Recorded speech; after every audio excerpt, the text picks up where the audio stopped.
రెండవ యోహాను 6వ వచనం చదవాలి. మనం ఆయన ఆజ్ఞల ప్రకారము నడుచుటయే ప్రేమ. మనము ఆయన ఆజ్ఞల ప్రకారము నడుచుటయే ప్రేమ. మీరు మొదటి నుండి వినిన ప్రకారము ప్రేమలో నడుచుకొనవలనని అనునదే ఆ ఆజ్ఞ. చాలు. హల్లెలూయా. హల్లెలూయా. మనము ఆయన ఆజ్ఞలలో నడుచుకోవటం. హల్లెలూయా. హల్లెలూయా. హల్లెలూయా. హల్లెలూయా. ఆయన ఆజ్ఞల ప్రకారము నడుచుకోవటమే ప్రేమ. చాలా మంది మేము దేవుడిని ప్రేమిస్తున్నాము అని పైకి కనపరుచుకుంటూ ఉంటారు, కానీ దేవుడు కొన్ని చెయ్యమన్నప్పుడు చెయ్యరు, కొన్ని విడిచిపెట్టమన్నప్పుడు విడిచిపెట్టలేకపోతారు. దేవుని యొక్క మాటకి విధేయత చూపరు, కానీ పైకి మాత్రం నిన్నే ప్రేమింతును, నీ సన్నిధిలో మోకరించి అని పాటలు పాడుతూ ఉంటారు. కానీ దేవుడు నువ్వు ఈ పని చెయ్యొద్దు అంటే ఆ పని మాటి మాటికి చేస్తూ ఉంటారు. నువ్వు ఈ పనే చెయ్యి అనేసి అన్నప్పుడు ఆ పని చెయ్యకుండా దేవుణ్ణి దుఃఖపరుస్తూ ఉంటారు. కానీ ప్రియ దేవుని బిడ్డలారా, నిజమైన ప్రేమ క్రియల ద్వారానే కనబడుతుందట. గట్టిగా చప్పట్లు కొడదాం. మనము మన యొక్క క్రియల ద్వారానే మనము దేవుణ్ణి నిజంగా ప్రేమిస్తున్నామా లేదా అది నిర్ధారణ అయిపోతుంది. అందుకని యోహాను సువార్త 14వ అధ్యాయం 24వ వచనాన్ని చదవాలి. యోహాను సువార్త 14:24వ వచనం. నన్ను ప్రేమింపని వాడు నా మాటలు గైకొనుడు. నన్ను ప్రేమించేవాడు మాత్రమే నా ఆజ్ఞలను గైకుంటాడు. గట్టిగా చేపట్టగలదాం. కాబట్టి మనము మన మన మన ఆధ్యాత్మికమైన ప్రయాణం అంతా కూడా ఈ 4 అక్షరాల విధేయత మీదనే ఆధారపడి ఉన్నది.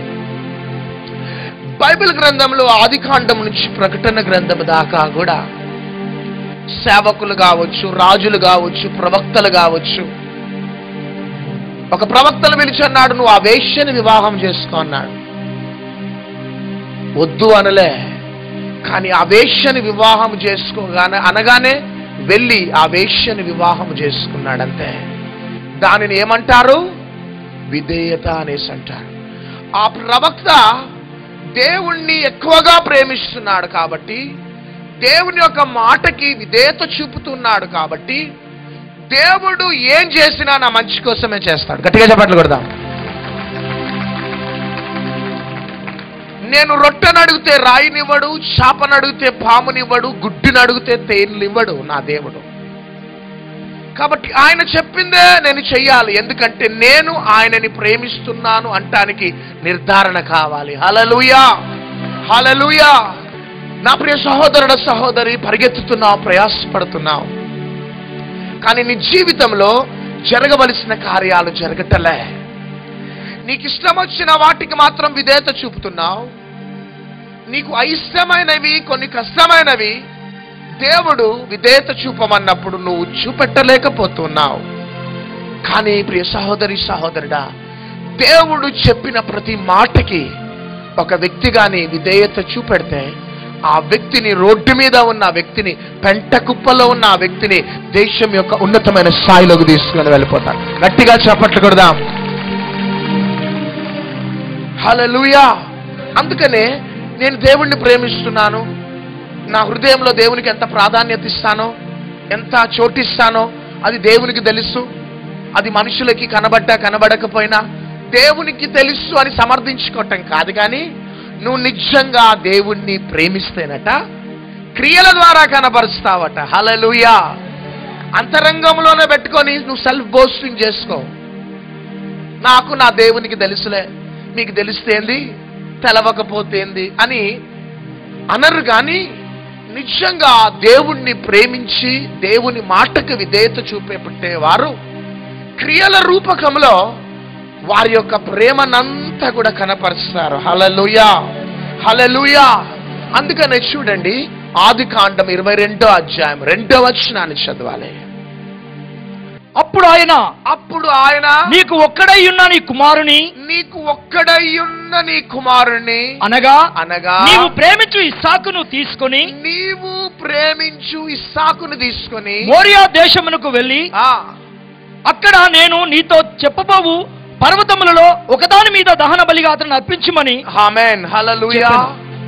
అబ్రహామా, నీకు ఒక్కగానైన ఒక్క కుమారుణ్ణి తీసుకొని నీవు ప్రేమించు ఇస్సాకుని. హల్లెలూయా, హల్లెలూయా, హల్లెలూయా, హల్లెలూయా. ఆది కాండం నుంచి 22వ అధ్యాయం దాకా, 1 నుంచి 22వ అధ్యాయం దాకా ఎక్కడ నీవు ప్రేమించు అనే మాట కనబడదు. కానీ దేవుడు స్పెసిఫిక్ గా ఏమంటున్నాడంటే, నీవు ప్రేమించు ఇస్సాకుని మోరియా పర్వతం మీదకి నువ్వు తీసుకొని వెళ్ళిపోవాలి అని దేవుడు ఏం చేస్తున్నాడంటే, అబ్రహాములో ఉన్న తనను ప్రేమించే ప్రేమను పరీక్షిస్తూ ఉన్నాడు. గట్టిగా చప్పట్లు కొడదాం. నీవు ప్రేమించు అని స్పెసిఫిక్ గా అంటానికి కారణం ఏంటిదంటే, అబ్రహాము ఇస్సాకును ప్రేమిస్తున్నాడా, నన్ను ప్రేమిస్తున్నాడా అని తెలుసుకోవటానికి. నాకు తెలుసు ప్రభువా, నేను నిన్నే ప్రేమిస్తున్నాను అని ఉండొచ్చు అబ్రహాం. సరే, నువ్వు నన్ను ప్రేమిస్తున్నావా, ఓకే, నీ ఒక్కగడైన ఒక్క కుమారుణ్ణి నీవు ప్రేమించు, ఇస్సాకుని మోరియా పర్వతం మీదకు తీసుకొని వచ్చేసి అంటున్నాడు. చూడండి, అబ్రహాము క్రియల ద్వారా తాను దేవుడిని ప్రేమిస్తూ ఉన్నట్లు ఆయన నిర్ధారణ చేస్తున్నాడు. చప్పట్లు కొడదామా? హల్లెలూయా. నాకు ఇస్సాకు కంటే నువ్వే ఎక్కువ ప్రభువా, నాకు ఇస్సాకు కంటే నేను నిన్నే ఎక్కువగా ప్రేమిస్తున్నాను, కావలిస్తే చూడు నానా అని ఇస్సాకుని మోరియా పర్వతం మీదకి బలి అర్పించడానికి తీసుకొని వెళ్ళినాడు అబ్రహాము. ఈ మెసేజ్ ప్రిపేర్ చేస్తూ ఎంత ఏడ్చిందంటే, అబ్రహామా, నువ్వు ఎంత ప్రేమించినావు అబ్రహామా యేసయ్యని. 100 years తర్వాత పుట్టిండండి ఒక్కగానొక్క కొడుకు. అబ్రహాము ఎందుకు బ్రతికున్నాడంటే కొడుకు కోసమే బ్రతికున్నాడంటే. There is no future for Abraham. ఎప్పుడు నేను యంగ్ ఏజ్ లో ఉన్నప్పుడు పిల్లలు ఇస్తానని వాగ్దానం చేసిండు కదా, కాబట్టి ఒక రోజు నాకు కొడుకునిస్తాడు అనే ధైర్యంతోనే తను బ్రతుకుతున్నాడు శారా అబ్రహాం. కానీ చివరికి కొడుకునిచ్చిన తర్వాత దేవుడు ఏమంటున్నాడంటే, నీ ఒక్కగానొక్క కుమారుణ్ణి నాకు బలిగా అర్పించేసాయి. చాలా సార్లు అబ్రహామును దేవుడు పరీక్షించినాడు. గట్టిగా చప్పట్లు కొడదాం. ఆది కాండం 11వ అధ్యాయంలో పరీక్షించినాడు. Come out from your country Abraham అనగానే తండ్రిని అందరిని వదిలిపెట్టేసి దేవుడిని వెంబడించినాడు. ఇట్లాంటి ఎన్నో పరీక్షలలో అబ్రహాం పాస్ అయినాడు. ఆమేన్. కానీ అన్ని పరీక్షల కన్నా తట్టుకోలేని పరీక్ష ఇది. ఒక్కగానొక్క కుమారుణ్ణి బలిగా అర్పించడం, ఇట్స్ వెరీ హార్డ్. కానీ రాత్రి చెప్పగానే పొద్దున్న ప్రిపేర్ అయినాడు.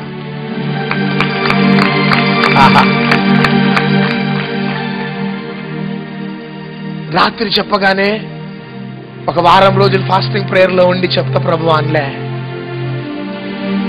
మరలా దేవునితో ఒకసారి ఆలోచించు అన్నే.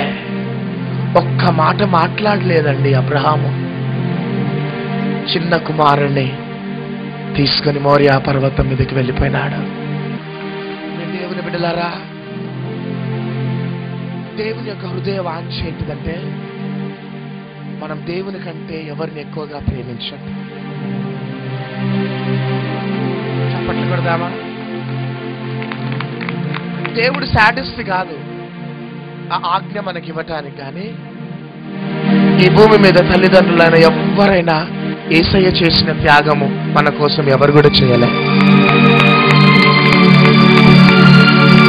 యేసయ్య సమస్తమును మన కోసం చేసినాడు. కాబట్టి యేసయ్య స్థానముని హృదయంలో ఎవ్వరికి ఇవ్వద్దని యేసయ్య ఆశపడతాడు. యేసయ్యనే మనము ఎక్కువ ప్రేమించాలి, ఆయనకే ప్రథమ స్థానం ఇవ్వాలని యేసయ్య ఆశపడతాడు మన విషయంలో.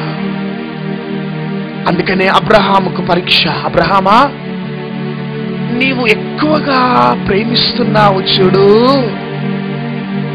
ఆ ఇస్సాకును నాకు బలిగా ఇస్తావా అనేసి అంటున్నాడు. ఉదయం నుంచి రాత్రి దాకా అనేక ఇస్సాకులు మన జీవితంలో ఉంటాయి. ఆమేన్, హల్లెలూయా.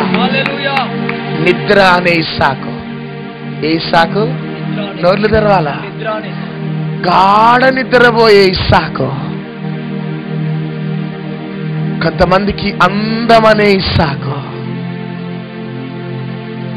అనేక ఇస్సాకులు రోజు మన జీవితంలో మనకి ఎదురవుతూ ఉంటాయి. అందుకని చూడండి, దానియేలు దగ్గరికి వెళ్ళి దానియేలుని దేవుడు పరీక్షించినాడు. నెబుకద్నెజరు రాజు పంపిన అన్న పానీయాలకి ప్రాధాన్యత ఇస్తాడా, నా మాటకు ప్రాధాన్యత ఇస్తాడా అని దానియేలు దేవుణ్ణి ఎక్కువగా ప్రేమిస్తున్నాడా లేదా, దానియేలులో ఉన్న ప్రేమ నిర్ధారణ కావటానికి దానియేలు ముందు నెబుకద్నెజరు యొక్క అన్న పానీయాలు అనుమతించబడ్డాయి. అప్పుడు పరీక్షింపబడుతున్నాడు దానియేలు. ఒకవేళ దానియేలు గాని రాజు ఇచ్చిన అన్న పానీయాలు భుజిస్తే దేవుణ్ణి ప్రేమించటం లేదని నిర్ధారణ. కానీ ప్రాణాలకి తెగించి అన్న పానీయాలను రిజెక్ట్ చేస్తే దేవుణ్ణే ప్రేమిస్తున్నాడు అని నిర్ధారణ. చప్పట్లు కొడదాం. దానియేలు పాస్ అయిపోయినాడు. గట్టిగా చప్పట్లు కొడదామా? యోసేపు దగ్గరికి వచ్చి నిలబడ్డది ఎవరు? పోతీఫర్ భార్య నిలబడి టెంప్ట్ చేస్తూ ఉన్నది యంగ్ జోసెఫ్. అప్పుడు పరీక్షింపబడుతున్నాడు యోసేపు. యోసేపు నన్ను ప్రేమిస్తాడా లేకపోతే పోతీఫర్ భార్యకి ప్రాధాన్యత ఇస్తాడా? పోతీఫర్ భార్య దేనికి సాదృశ్యం అంటే లోకానికి సాదృశ్యం. హల్లెలూయా. లోకాశ, శరీరాశ, జీవపు డంబానికి సాదృశ్యం.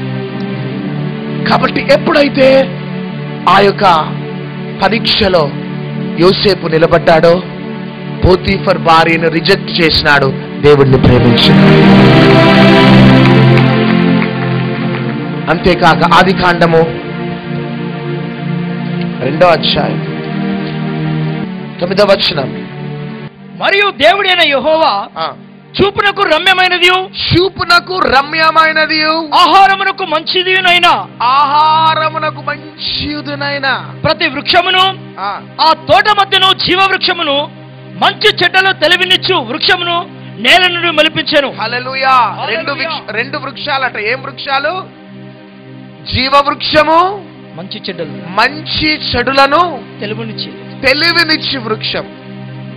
ఈ జీవ వృక్షము దేనికి సాదృశ్యం అంటే యేసుక్రీస్తు ప్రభువుకు సాదృశ్యం. చెప్పండి కొడదాం. మంచి చెడ్డల తెలివినిచ్చే చెట్టు దేనికి సాదృశ్యం అంటే మన శరీరానికి సాదృశ్యం. దేనికి సాదృశ్యం చెప్పాలా? మన శరీరానికి సాదృశ్యం. ఈ భూమి మీద మన బద్ధ శత్రువు ఎవరు చెప్పండి? శరీరమే. Self self self.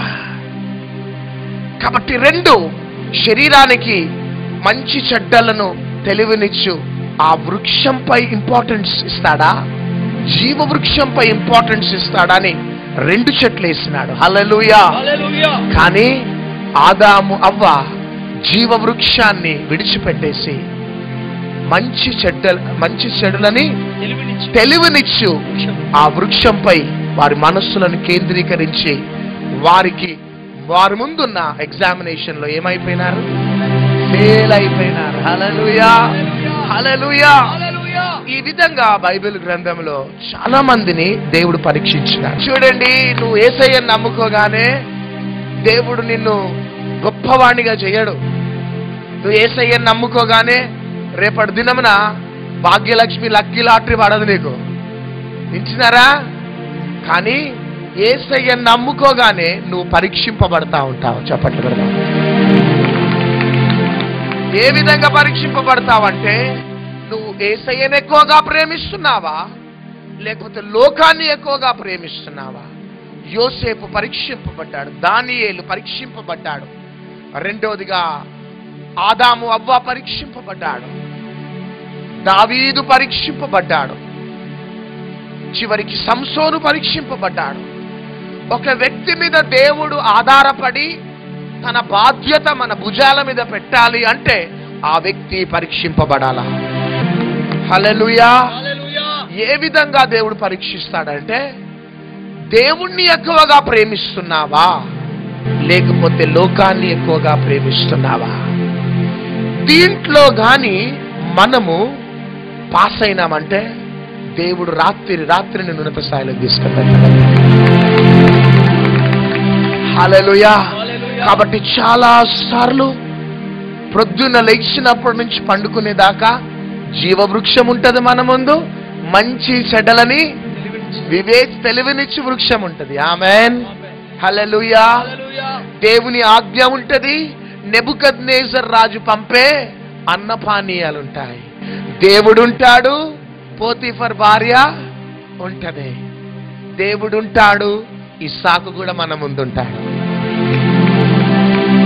2013 అంతా ఎందుకు నువ్వు ఫెయిల్ అయినావంటే, ఎందుకు ఓడిపోయినావంటే, ఎందుకు నీకు విజయం లేదంటే, నీవు దేవుని కంటే ఇస్సాకుని ప్రేమించినావు కాబట్టి. హల్లెలూయా. దేవుని కంటే పోతీఫర్ భార్యని ప్రేమించినావు కాబట్టి, దేవుని కంటే దాన్ని నెబుకద్నెజర్ యొక్క అన్న పానీయాలకి ప్రాధాన్యత ఇచ్చినావు కాబట్టి నువ్వు ప్రయాసపడ్డావు, కష్టపడ్డావు, పరిగెత్తినావు. నీ జీవితంలో ఓటమి ఓటమి ఓటమి. కానీ నేను నమ్ముతున్నాను, ఈ టీవీ ప్రోగ్రామ్ చూస్తున్న సహోదరి సహోదరుడా, ఈ మందిర ప్రాంగణంలో కూర్చున్న సహోదరి సహోదరుడా, నిన్ను నీ కుటుంబాన్ని ఈ సంవత్సరంలో దేవుడు దీవించటానికి దైవ ప్రేరేపణ ద్వారా ఈ స్థలానికి నడిపించబడ్డావు. గట్టిగా. తల్లిదండ్రులను ప్రేమించినా వారు ఇస్సాకు స్థానంలో ఉన్నారు. నీ బిడ్డలను ప్రేమించినా వారు అన్నపానీయాల స్థానంలో ఉన్నారు. కానీ ఏది మన ముందు ఎదురైనా కానీ ప్రియ దేవుని బిడ్డలారా, nobody can ever take your place, Jesus. హల్లెలూయా. ఈ పరిచర్యలో ఉన్న సీక్రెట్ అదొకటే. ఇదొకటే ఒక సీక్రెట్ మమ్మల్ని ఈ స్థితిలోకి తీసుకొని వచ్చింది. ఇదొకటే ఒక సీక్రెట్ మమ్మల్ని పేదరికంలో నుంచి గొప్ప స్థాయిలోకి తీసుకొని వచ్చింది. ఈ రాత్రి నా ప్రియ సహోదరి సహోదరుడా, ఇదే ప్రత్యక్షత నువ్వు కలిగి ఉంటే, పేదవాడిగా ఇక్కడ అడుగు పెట్టినావు, ఒంటరిగా అడుగు పెట్టినావు, ప్రజలందరిని వెలివేసిన స్థితిలో ఈ టీవీ ప్రోగ్రాం చూస్తున్నావేమో, కానీ ఈ ప్రత్యక్షతని కానీ నువ్వు గుంటెళ్లలో ఈ రాత్రి నువ్వు స్వీకరిస్తే, ఇది మెసేజ్ లాగా వినకండి ఎవరు కూడా, ఇది ఒక వర్డ్ ఆఫ్ గాడ్ గా ఎవరు కూడా రిసీవ్ చేసుకోండి. కానీ this is word from God. చప్పట్లు కొడదాం. దేవుని వాక్యములాగా ఇది రిసీవ్ చేసుకోకండి దయచేసి. దేవుని వాక్కు అని రిసీవ్ చేసుకోండి. ఆమేన్. వర్డ్ ఆఫ్ గాడ్ గా రిసీవ్ చేసుకోద్దు ఎవరు. Word from God. Amen. Word of God is information. Word from God is a revolution. దేవుని యొక్క వాక్యము అది సమాచారము, దేవుని వాక్కు ప్రత్యక్షత. నీవు వాక్యములాగా వినకిది, వాక్కులాగా విను. ఆమేన్. ఆమేన్. ఈరోజు దేవుని వాక్కు ఏ విధంగా విడుదలవుతున్నదంటే, నువ్వు నాకంటే ఎక్కువగా నువ్వు ఎవరిని ప్రేమించద్దు, అంతే. ఎవరిని ప్రేమించద్దా. కానీ ఈ రాత్రి దేవుడు నీ నుండి ఆశించేది ఏంటంటే, నువ్వు నిజంగా దేవుణ్ణి ప్రేమిస్తున్నావు అంటానికి నిర్ధారణ ఎప్పుడు జరుగుతుందంటే, ఆయన చెప్పిన మాటకు నువ్వేమవుతావు? విధేయత చూపుతావు. అబ్రహామా, నీకు ఒక్కడైన ఒక కుమారుణ్ణి చలో మోరియా పర్వతం మీదకి తీసుకునిరా, అక్కడ బలి అర్పించవా అనగానే ఇమ్మీడియట్ గా లేట్ చేయలే. ఇది దేవుని వాక్క దురాత్మ వాక్క అని పజల్లో లేడు, కానీ తీసుకుని వెళ్ళిపోయినాడు. దానిని బట్టి అబ్రహాము వంశావళి దీవించబడ్డది. గట్టిగా చెప్పబడుతున్నాం. హల్లెలూయా. ఈ రాత్రి కూడా పరిశుద్ధాత్మ దేవుడు నీ నుండి నా నుండి అది ఆశిస్తున్నాడు. చేతుల పైకెత్తుదాం. తండ్రి, ఎంతమంది వారి జీవితాలలో ఈ రోజు దాకా వారు ఏ అనుభవాల గుండా ఈ రోజు దాకా వెళ్ళినారో, కానీ ఈ రోజు మా ప్రియ బిడ్డలు నాయన ఎక్కువగా నిన్ను ప్రేమించే మనస్సు వారు పొందుకును గాక. ఎక్కువగా నీకు ప్రాధాన్యత ఇచ్చే మనస్సు వారు పొందుకును గాక. యేసు నామములో అడుగుచున్నాం తండ్రి. గట్టిగా చప్పట్లు కొడదాం.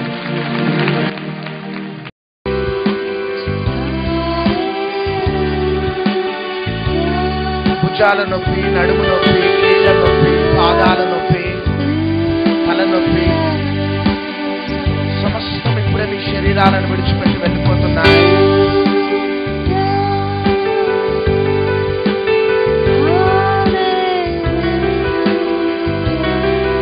ఇప్పుడే మీ బాడీ అంతా ఫ్లెక్సిబుల్ కాబోతున్నది, మెత్తగా అయిపోతున్నది, ఒక దూదిలాగా అయిపోతున్నది మీ బాడీ.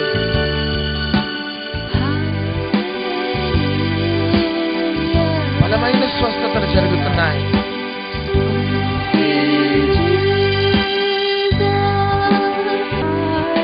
స్వస్థత పొందిన వారు మీ శరీరాన్ని చెక్ చేసుకొని ముందుకు వచ్చేసేయండి.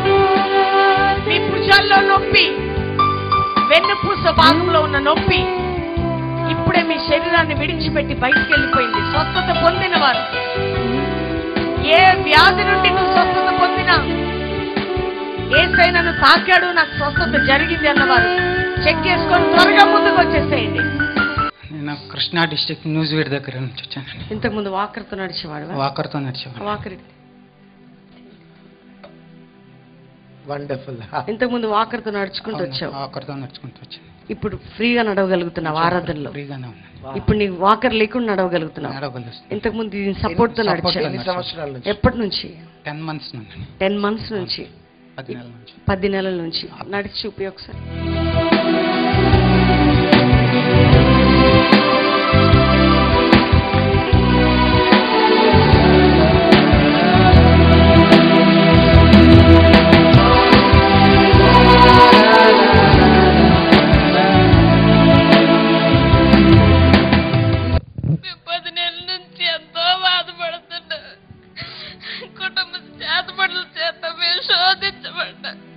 ఇక్కడికి వస్తే విడుదల కలిగిద్దాను. మేము నిన్న చిన్నపిల్లలు నేసుకున్న భర్త నేను వచ్చామమ్మ. ఇక్కడికి వచ్చాక నూజివేడండి, నూజివేడ దగ్గర కాటరనపాడు కృష్ణా జిల్లా అండి. ఇక్కడికి వస్తే నా భర్త నడుస్తాడని మేము తీసుకొచ్చామండి. ఇప్పుడు ఏం జరిగిందమ్మా? మరి స్వస్థత వచ్చిందండి. ఇప్పటి వరకు ఒక్క కాలు మీద నడిపించుకొచ్చాం బస్సు. ఒక్క కాలు మీద నడిపించుకుంటూ వచ్చారు. ఇప్పుడు మీ భర్త 2 కాళ్ళతో నడుస్తున్నాడు. ఎవరు నీ భర్తను ముట్టి స్వస్థపరిచింది? ప్రభువైన యేసుక్రీస్తు వల్లే జరిగింది మాకు ఈ కార్యం. పుట్టినప్పటి నుంచి మాటలు రావు, చెవులు వినపడవు. ఇప్పుడు ఏం జరిగింది? చెవులు వినపడుతున్నాయి. ఇప్పుడు ఆమె ఏజ్ ఎంత? ఆమె ఏజ్ వయసు ఎంత? 12 సంవత్సరాలు. చూడండి, బిడ్డకి 12 సంవత్సరాల నుండి మాటలు రావు, చెవులు వినపడవు, కానీ ఇప్పుడు చెవులు వినపడుతున్నాయట.